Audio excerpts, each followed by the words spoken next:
हाय, मेरा नाम है डॉक्टर कामरान अली और मैं एक थोरेसिक सर्जन हूँ max super speciality hospital Saket new Delhi में। मैं बहुत सारे लंग कैंसर पेशेंट्स को ट्रीट करता हूँ और उनका इलाज करता हूँ। जब भी किसी पेशेंट को लंग कैंसर का सस्पिशन होता है तो वो बहुत ज़्यादा घबरा जाते हैं, वो और उनकी फैमिली बहुत टेंस हो जाती है और उनके दिमाग में ये होता है कि जल्दी से जल्दी इसका ट्रीटमेंट शुरू करना चाहिए। बट ट्रीटमेंट शुरू करने से पहले हमें लंग कैंसर का डायग्नोसिस असर्टेन करना बहुत ज़्यादा ज़रूरी होता है कि लंग कैंसर कौन से टाइप का है, बॉडी में कहाँ कहाँ फैला हुआ है। तो इस चीज़ को लेके बहुत ज़्यादा कन्फ्यूजन होता है कि लंग कैंसर डायग्नोसिस में कितना टाइम लगेगा। तो आज के वीडियो में हम यही डिस्कस करेंगे कि लंग कैंसर डायग्नोसिस में कितना टाइम लगता है ऑन एन एवरेज। तो जब भी हमें किसी के एक्सरे या सीटी स्कैन में ये पता चलता है कि किसी को लंग में गांठ है तो हमारे दो इम्पॉर्टेंट क्वेश्चंस होते हैं। नंबर 1 कि उसका नेचर क्या है और नंबर 2 उसका स्प्रेड क्या है। तो नेचर पता करने के लिए जो पहला स्टेप होता है वो होता है कि हमें उस गांठ में से, उस मास में से बायोप्सी करनी होती है। नाउ बायोप्सी करने के लिए हम लंग को दो हिस्सों में डिवाइड कर सकते हैं आसानी से समझने के लिए, लंग का सेंट्रल पार्ट और लंग का पेरिफेरल पार्ट, यानी लंग का बीच का हिस्सा और लंग के साइड का हिस्सा। तो अगर लंग का सेंट्रल पार्ट में ट्यूमर या गांठ है तो हमारे पास बायोप्सी करने की जो टेक्निक है उसको हम बोलते हैं ब्रोंकोस्कोपिक बायोप्सी, यानी नाक के जरिए एक दूरबीन जाती है लंग्स के अंदर, वो सेंट्रल लंग ट्यूमर से जो कि सांस की नली के आसपास होता है, वहां से बायोप्सी लेते हैं और हम इसका डायग्नोसिस क्लेंच कर सकते हैं। इस प्रोसीजर में यूजुअली 20 से 30 मिनट लगते हैं और जो बायोप्सी का रिजल्ट है वो ऑन एन एवरेज 3 से 5 दिन में आ जाता है। जो सेकंड प्रोसीजर होता है सेंट्रल लंग ट्यूमर्स की बायोप्सी का, वो होता है ईबस, एंडोब्रोंकियल अल्ट्रासाउंड। ये ब्रोंकोस्कोपी से एक लेवल ऊपर का टेस्ट होता है जिसमें हम ब्रोंकोस्कोप के साथ एक अल्ट्रासाउंड भी अंदर ले जाते हैं सांस की नली में और हम एग्जैक्टली उस सेंट्रल ट्यूमर से बायोप्सीज ले सकते हैं, नॉर्मल बायोप्सीज, क्रायो बायोप्सीज, और उसके अलावा जो ट्यूमर के आसपास के लिम्फ नोड स्टेशंस हैं उनसे भी हम मीडियास्टिनल लिम्फ नोडल बायोप्सीज ले सकते हैं। इस प्रोसेस में थोड़ा ज्यादा टाइम लगता है, ऑलमोस्ट 45 मिनट्स टू 1 आवर का ये प्रोसीजर होता है, बट डायग्नोसिस 3 से 5 दिन में हमें मिल जाती है।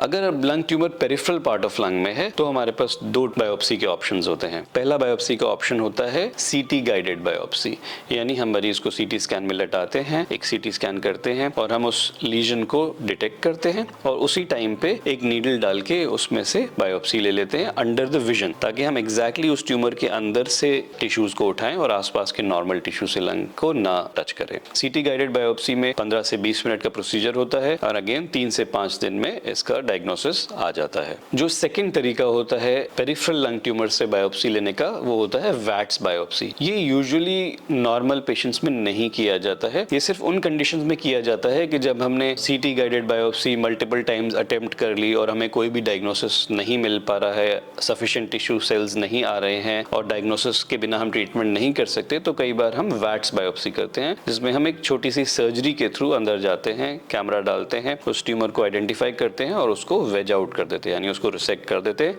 और लैब में भेज देते हैं। ये प्रोसीजर में ऑलमोस्ट 1 से सवा घंटा लग सकता है और turn around time again 3 to 5 days होता है। तो आपने देखा कि बायोप्सी किसी भी टेक्निक से करें, चाहे हम ईबस यूज करें, ब्रोंकोस्कोपी यूज करें, वैट्स करें या सीटी गाइडेड बायोप्सी करें, turn around time almost 3 to 5 days का होता है। ये एक आध दिन ऊपर नीचे हो सकता है डिपेंडिंग ऑन कितना बिजी लैब है जहाँ पे आपने ये बायोप्सी कराई है, बट मोर और लेस यही टाइम फ्रेम रहता है। बट यस, अगर आपको उसी ट्यूमर टिश्यू पे फर्दर टेस्टिंग करनी है, स्पेशली अगर आपको म्यूटेशनल स्टडीज करनी है, EGFR, ALK, क्रॉस, या आपको इम्यून चेक इनहिबिटर्स देखने हैं, PDL, PD-L1 लाइगैंड, तो हमें 7 से 10 दिन का टाइम भी लग सकता है सेम चीज को करने में। इसके अलावा एक बायोप्सी का तरीका और होता है, ये बहुत ही रेयरली यूज किया जाता है जब मरीज की कंडीशन इतनी खराब है कि कोई भी नीडल बायोप्सी या सर्जिकल बायोप्सी नहीं कर सकते। उसको बोलते हैं हम लिक्विड बायोप्सी, जिसमें हम पेशेंट के ब्लड में DNA फ्रैगमेंट्स को डिटेक्ट करते हैं ट्यूमर के और हम एक डायग्नोसिस दे सकते हैं मरीज को कि कौन सा टाइप का ट्यूमर है। बट ये एक रेयर टेक्निक है, यूजुअली नहीं की जाती है, not a replacement of a normal tissue biopsy. On an average liquid biopsy में भी 7 से 10 दिन लग जाते हैं। तो जब हमारे पास डायग्नोसिस कंफर्म हो गई कि लंग कैंसर है तो हमें इस टिश्यू डायग्नोसिस में मिल जाएगा ये किस टाइप का कैंसर है, ये non small cell lung cancer है या स्मॉल सेल कैंसर है, इसमें क्या म्यूटेशंस है, ये सारा प्रोफाइल हम ऑन एवरेज 7 to 10 डेज में गेन कर सकते हैं। डायग्नोसिस के सेकंड स्टेप पे अब हमें ये असर्टेन करना होता है कि ट्यूमर सिर्फ लंग में है या बॉडी में कहीं और भी स्प्रेड हो चुका है। तो इसके लिए दो इंपॉर्टेंट इन्वेस्टिगेशंस होती हैं जो हमें करनी होती है। नंबर 1 होता है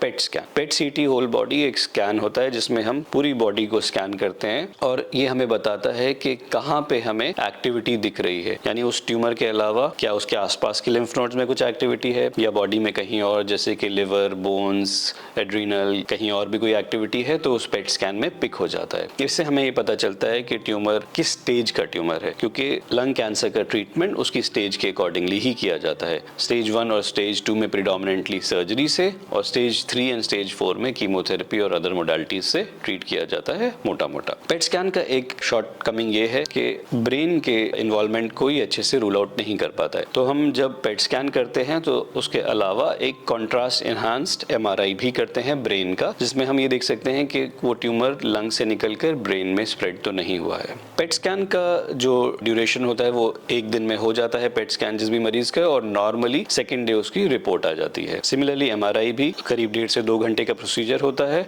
और नेक्स्ट डे उसकी रिपोर्ट आ जाती है। तो हमने ये देखा कि लंग कैंसर की डायग्नोसिस इन 2 स्टेप्स से हम कंप्लीट कर पाएंगे, यानी टिश्यू डायग्नोसिस जिससे हमें नेचर पता चला और पेट स्कैन और MRI जिससे हमें स्प्रेड पता चला। तो अगर हम इस टाइम फ्रेम को देखें कि लंग कैंसर डायग्नोसिस में कितना टाइम लग रहा है, तो on an average 3 to 5 days हमें एक बेसिक टिश्यू डायग्नोसिस में, 7 to 10 डेज हमें टारगेटेड म्यूटेशंस को चेक करने के लिए, इम्यून चेक इनहिबिटर्स को पता करने के लिए, कंप्लीट ट्यूमर प्रोफाइल 7 से 10 दिन में हमारे पास आ जाता है, और 1 से 2 दिन हम पेट स्कैन के लिए जोड़ लें और 1 से 2 दिन हम MRI के लिए जोड़ लें, तो ऑलमोस्ट 10 to 12 डेज में आप देखेंगे कि लंग कैंसर का डायग्नोसिस कंफर्म हो जाता है। अगर आप एक किसी अच्छे सेंटर पे जा रहे हैं, एक अच्छे थोरेसिक सर्जन से मिल रहे हैं, तो 10 to 12 डेज में आपको कंप्लीट डायग्नोसिस मिल जाएगी, जिसके बिना पर आप अपना आगे का ट्रीटमेंट प्लान कर सकते हैं। वो treatment as I said tumour की स्टेज पे डिपेंड करेगा। अगर वो अर्ली हुआ तो हम सर्जरी कर सकते हैं, अगर वो लेट और एडवांस या मेटास्टैटिक है तो कीमोथेरेपी, टारगेटेड थेरेपी या इम्यूनोथेरेपी करेंगे। इंपॉर्टेंट चीज ये है कि टाइमली डायग्नोसिस होना चाहिए, डायग्नोसिस में टाइम वेस्ट नहीं होना चाहिए और प्रॉपर ट्रीटमेंट होना चाहिए। लंग कैंसर किसी भी स्टेज में हो, ट्रीट करने के ऑप्शंस हमारे पास काफी सारे हैं इस टाइम, और किसी भी मरीज को निराश नहीं होना चाहिए अगर उसको लंग कैंसर का डायग्नोसिस हो जाए, क्योंकि अब ट्रीटमेंट बहुत अच्छा पॉसिबल है।